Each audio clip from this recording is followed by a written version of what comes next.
ইসরায়েলের পাশে দৃঢ়ভাবে আছে ভারত। গাজায় গণহত্যার প্রসঙ্গে নীরব মোদি। নিষেধাজ্ঞা ও যুদ্ধের প্রস্তুতির মাঝে জেনেভায় ইরান যুক্তরাষ্ট্র আলোচনা। কিউবার সেনাদের গুলিতে মার্কিন স্পিডবোটের 4 আরোহী নিহত। এপস্টেইন বিতর্কে বিল গেটসের বিস্ফোরক স্বীকারোক্তি।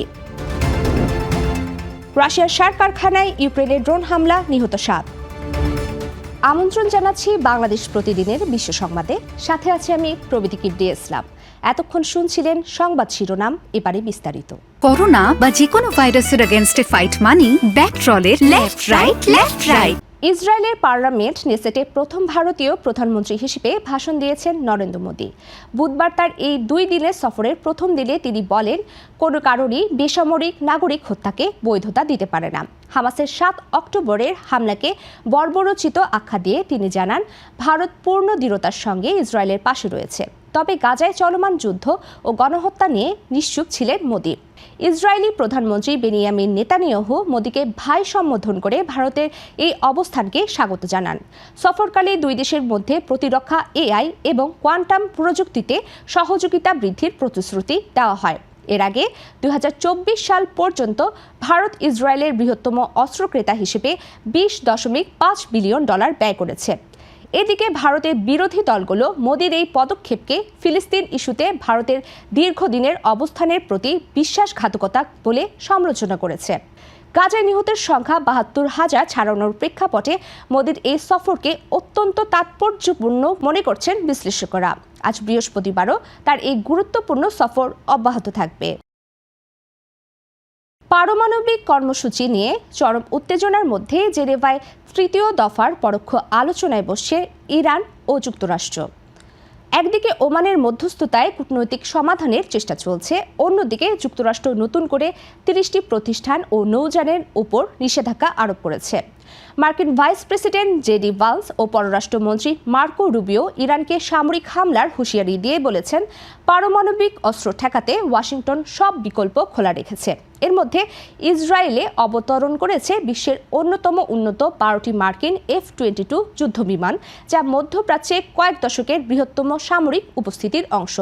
পাল্টা জবাব হিসেবে ইরানের বিপ্লবী গার্ড কোর কম্ব্যাট 1404, মহড়ায় শাহেদ 136 ড্রোন ও উচ্চ নির্ভুলতার নতুন পেনিট্রেটর মিসাইল প্রদর্শন করে নিজেদের শক্তিমত্তা জানান দিয়েছে।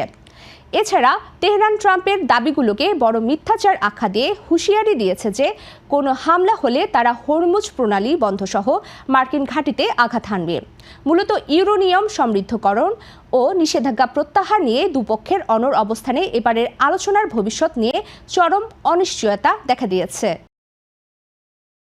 কিউবার জলসীমায় অনুপ্রবেশকারী ফ্লোরিডার নম্বর প্লেটযুক্ত একটি মার্কিন স্পিড বোটের সাথে কিউবান সীমান্তরক্ষী বাহিনীর গোলাগুলিতে 4 জন নিহত ও 6 জন আহত হয়েছেন।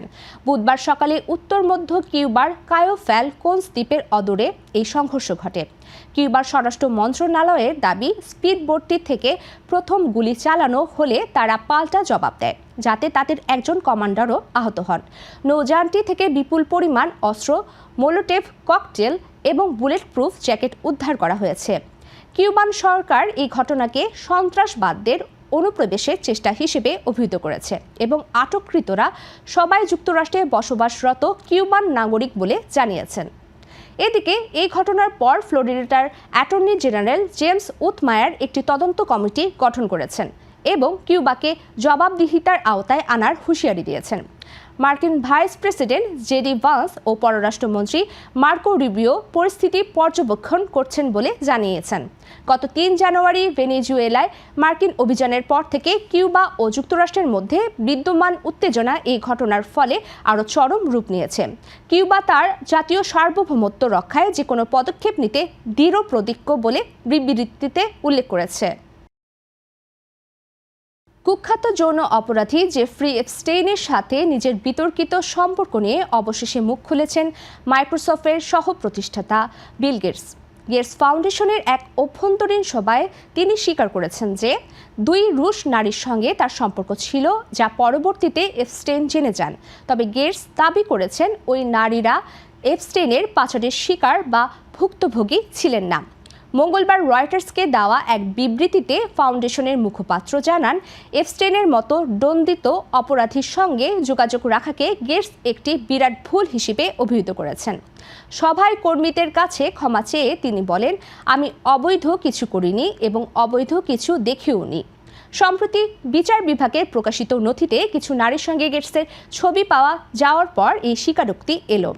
গেটস আরও স্পষ্ট করেন যে ওই ছবিগুলো ছিল মূলত এপস্টেইনের সহকারীদের সাথে তোলা। এর আগে তিনি দাবি করেছিলেন, এপস্টেইনের সাথে তার সম্পর্ক কেবল দাতব্য কাজ সংক্রান্ত আলোচনার মধ্যেই সীমাবদ্ধ ছিল।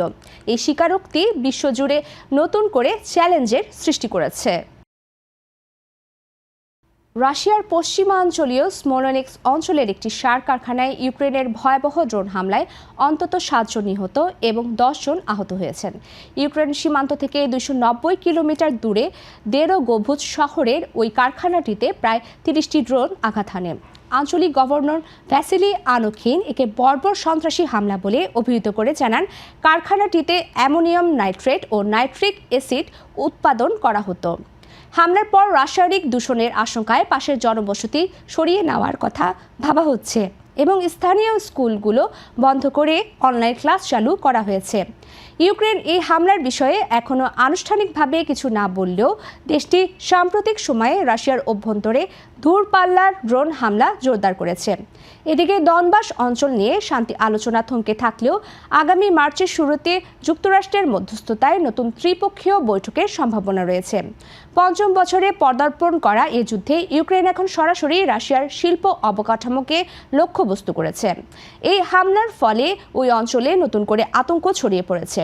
এদিকে স্থানীয় সময় বৃহস্পতিবার ভোরে ইউক্রেনের রাজধানী কিয়েভের মধ্যাঞ্চলে বেশ কয়েকটি বিস্ফোরণের ঘটনা ঘটে। এই ছিল আজকের বাংলাদেশ প্রতিদিনের বিশ্ব সংবাদ। সব শেষ খবরে জানতে চোখ রাখুন বাংলাদেশ প্রতিদিন ফেসবুক পেজ ও ইউটিউব চ্যানেলে। এতক্ষণ সঙ্গে থাকার জন্য সবাইকে ধন্যবাদ।